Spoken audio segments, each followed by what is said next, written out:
increase, or I want to know, have you seen an increase in female or male clients since the Me Too movement?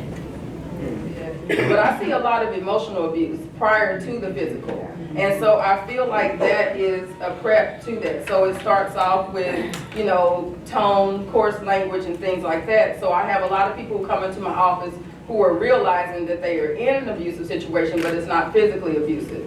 And because that's not focused on in society, they're often told they're too sensitive, or, you know, you took this wrong. And because emotional abuse is so insidious, it's kind of spread out. So it's not the same as physical abuse. You know if somebody's punching you, but you may not necessarily know if somebody is poking holes in your self-esteem. It's a long-term process. So it leads me to my next question. How do you address the long-held myths as well as stigmas Black people often carry as it related to going to treatment? They're actually coming in. But I love to educate people, and I love to stand before people to let people know that we do come to counseling. We just don't let our family members know that we're coming to counseling. I have observed that when people would get calls in session, I let them answer. Hey, we're busy right now. We'll call you back.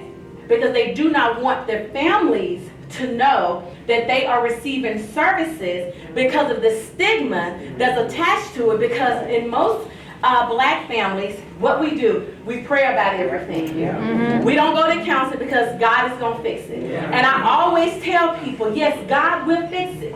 Yes, God can work a miracle. Yes, God can deliver you. But you can have God, you can have your counselor, you can have your strategies, you can use your scriptures, and you can use the strategies that we give you in the counseling sessions as well. Back there to say it's okay to pray and go to counseling, because I believe that. I do want to add, just like she said, we do come to counseling. I just did practice demographics. My practice is 75% Black.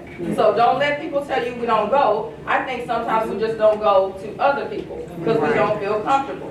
But that's why we're doing this, because we want people to know that we're here. There's a whole network of us here. Yes. So it is okay to go. And we can pray in session if you need to. Like she said, we can go to the word if you need to.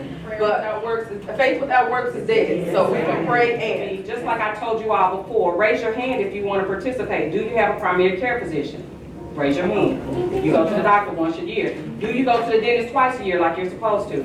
I see you all with glasses on. Do you go to an optometrist once a year? Okay. When you move into a new city, what's the first thing you look for? A beautician. There you go. All right.